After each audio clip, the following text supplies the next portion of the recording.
Hello and welcome to problem set 1. Our topic is units and measurements. Before we get started, I do want to remind you that the worksheet to accompany this problem set is available through my website, and I do highly recommend that you have that in front of you so that you can just go through and solve the problems as we go along on the board. If you don't have that in front of you, I will be reading the problems so you can still keep up with us fairly easily. So with that said, let's go ahead and get started. Number 1, which of the following is a unit for mass? This is multiple choice. I'm going to go ahead and write A, B, C, and D down, and we'll go through each of them and eliminate until we get to the right answer. Okay, so again, we're looking for the unit for mass. A, the milliliter. That is a unit for volume, so not A. B, centimeter. That is a unit for length, so it is not B. C, hectogram. That is a unit for mass. Hopefully you can recognize the little g stands for gram. That is the base unit for mass. Hecto is one of the metric prefixes, so hectogram is a unit for mass. Let's go ahead and just look at D so we can be sure that we can eliminate that. D is seconds, and that is a unit for time. Okay, number 2. Which of the following is a unit for volume? A, the meter, B, the kilogram, C, deciliter, and D, Kelvin.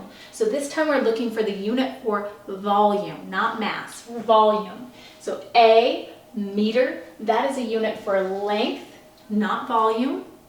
B is kilogram, that is a unit for mass. C is deciliter, that is a unit for volume. So the answer is again C.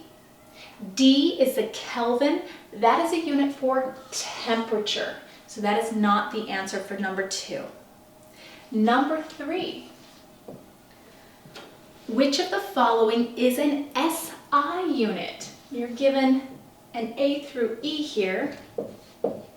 Let me write them all down. We've got the kilometer, got the millisecond, the kilogram, the deciliter, and the gram. We're asked for which one is an SI unit. The kilometer is not an SI unit. The SI unit for length is just the meter. Millisecond is not the SI unit. The SI unit for time is the second. Kilogram, that is the SI unit for mass. Let's go through D and E just to make sure. The deciliter, that is not an SI unit. Okay, the SI derived unit for volume would be the meter cubed. And E, the gram. The base unit, gram, is not the SI unit for mass. It is the kilogram. All right, number 4. Write the symbol for the following units. I think we can squeeze that in right here. So A, millisecond, little m for milli, little s for second. B, centigram, little c for centi, little g for gram. C, deciliter, little d for deci. It is not deca. Deca is DA. It's deci. So little d, capital L for liter. D, decameter. So deca is DA, meter is M. So lowercase d, lowercase a, lowercase m for decameter. Remember, it's DA, so as not to confuse it with deci, which is just a lowercase d.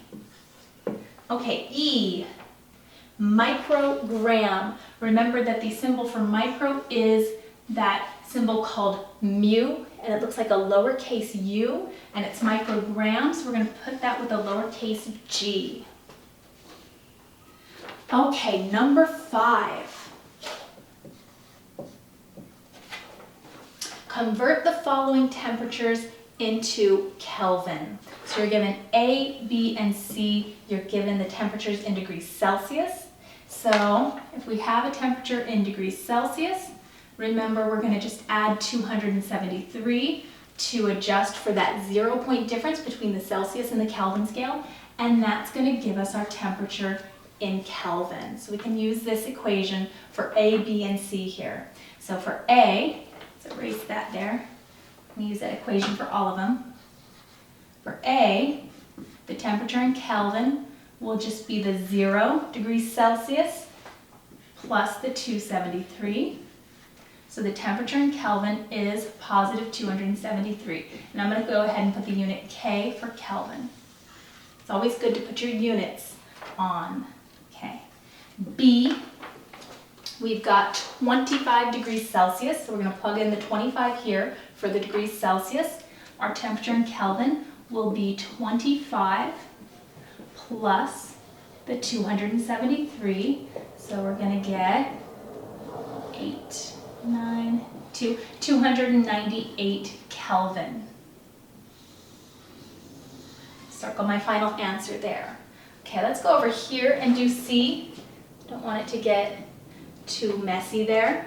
Okay, C, we are converting -2 degrees Celsius into a temperature in Kelvin. So it's going to be the -2 for the degrees Celsius, okay, plus the 273. So the temperature in Kelvin, let's just write it like this, will be 271 Kelvin. Okay. All right. For number 6, we're going to do the opposite. We're going to take a temperature in Kelvin and convert it into Celsius, but let's go ahead and erase so that we have lots of room to do that. Okay, number 6.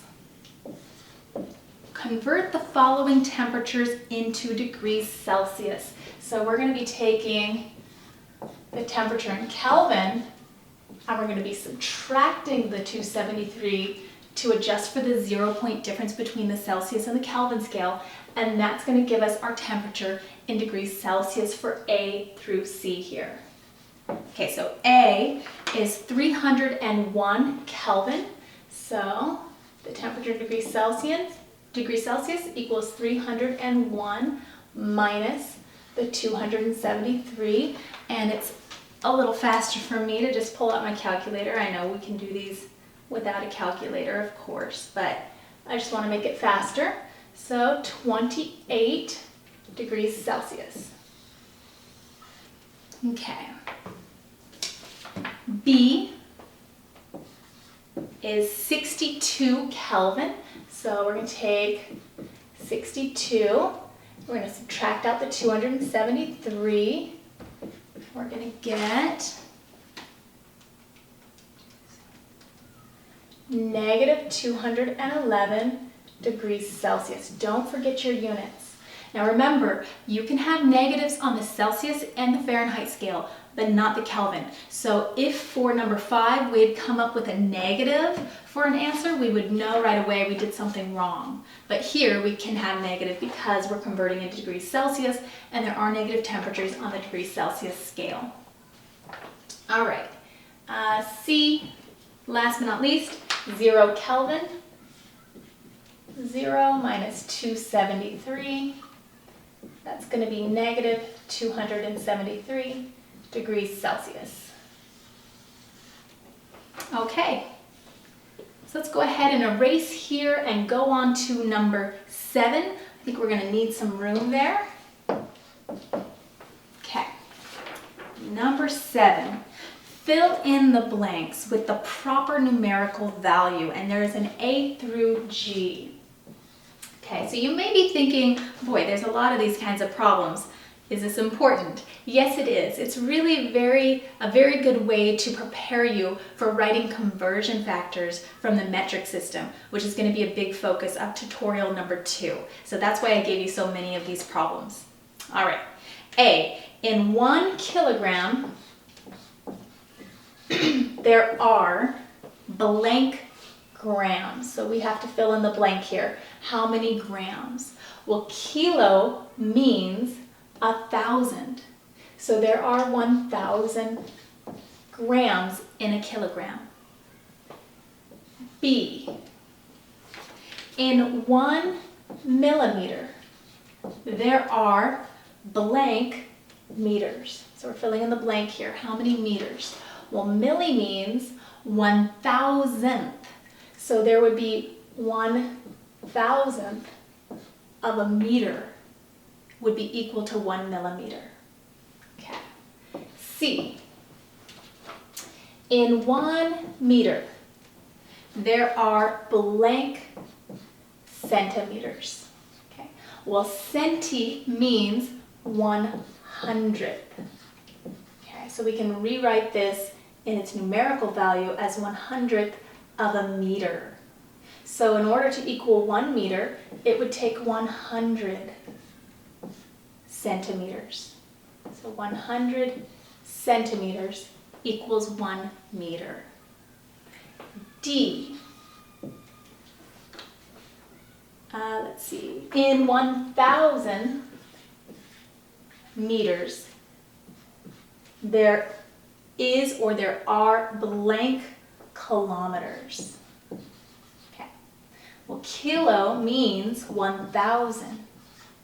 So there would just be 1 kilometer. Okay. E, in 1 gram, there is or there are blank milligrams. Okay, so how many milligrams? Well, milli means 1,000th.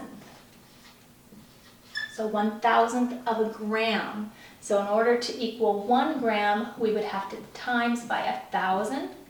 So there are 1,000 milligrams in 1 gram. And let's go up here. We need the room. F, in 1 liter, there is or there are blank deciliters. Deci means 1/10. So this is 1/10 of a liter. So we'd have to times by 10 to get 1 liter. So there must be 10 deciliters in 1 liter. And last but not least here, G, in 10 grams, there is or there are blank decagrams. Remember that deca means 10. So there would just be 1 decagram in 10 grams. Okay, let's go on to number 6, and I think we're gonna need some space, so let's go ahead and, or excuse me, number 8. So let's go ahead and erase here.